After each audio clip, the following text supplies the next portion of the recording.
Hoy vamos a hablar de la guerra, pero al mismo tiempo vamos a hablar de la lucha de clases. Porque las noticias sobre la guerra son abundantes, leemos, escuchamos todo el tiempo, pero no así noticias sobre el proceso de lucha de clases que se está desarrollando en el mundo y cómo ese proceso afecta las decisiones sobre si se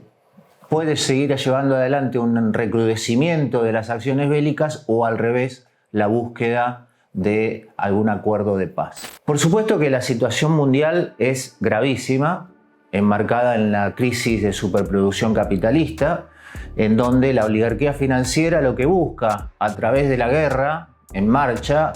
y de la intensificación de esos conflictos y de la extensión de esos conflictos,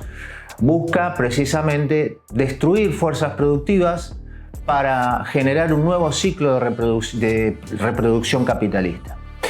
Entonces, bueno, hay amenazas concretas de que la guerra se extienda, amenazas de una guerra nuclear, un montón de noticias que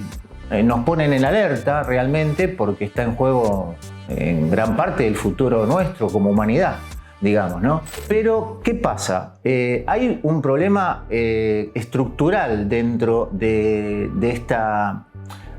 puja de intereses que es lo que realmente representa la guerra imperialista. Que es que hay sectores como por ejemplo el presidente electo de Estados Unidos, Donald Trump,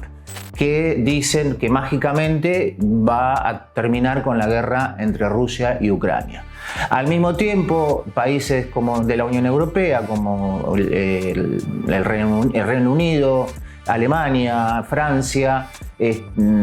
plantean que hay que prepararse para más guerra y para seguir ayudando a Ucrania. Evidentemente chocan ahí dos posiciones o dos intereses contrapuestos, pero que en realidad están entremezclados. Porque el problema sigue siendo cómo salir o cómo atenuar esta crisis a través de esta situación que se da en el mundo, sea con guerras o sea con determinados acuerdos de paz que permitan un vuelco de capitales inmensos en lo que se llamaría la reconstrucción, lo que ha pasado en otras etapas de la historia del capitalismo, ¿verdad? Podemos acordarnos del fin de la Segunda Guerra Mundial y del famoso Plan Marshall que impulsó Estados Unidos para la reconstrucción de Europa. Entonces, ¿qué es lo que pasa? Hay evidentemente distintas posiciones, pero al mismo tiempo, entre esas distintas posiciones hay entrecruzamiento de intereses. Es decir, hay sectores que quieren que la guerra siga, al mismo tiempo que esos mismos sectores quieren, paremos un poco las acciones bélicas para desarrollar otro tipo de negocios. Y ahí está el gran intríngulis, digamos, de esa puja por arriba entre las facciones de la oligarquía financiera del imperialismo mundial. Pero al mismo tiempo, y esto es tan determinante como lo otro, está el problema de los pueblos, el problema de la lucha de clases, como hablábamos al principio. Porque la lucha de clases en Estados Unidos, en Europa,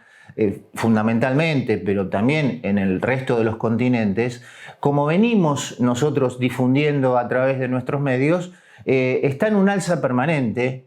está en una situación que pone a los pueblos rechazando las políticas de ajuste que la oligarquía financiera quiere imponer para poder paliar la crisis, al mismo tiempo que también se expresa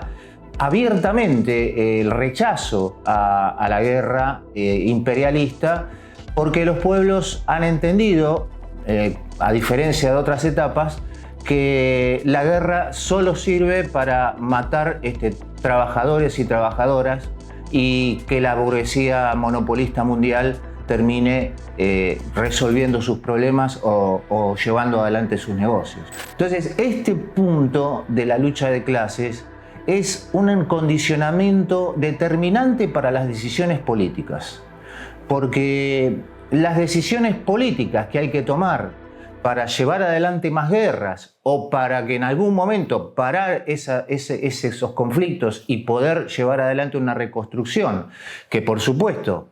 además de inmensas masas de capitales, se necesitan inmensas masas de mano de obra, ¿sí? Que seguramente va a ser una mano de obra con salarios a la baja, como está pasando en lo que hoy es la crisis de la economía mundial.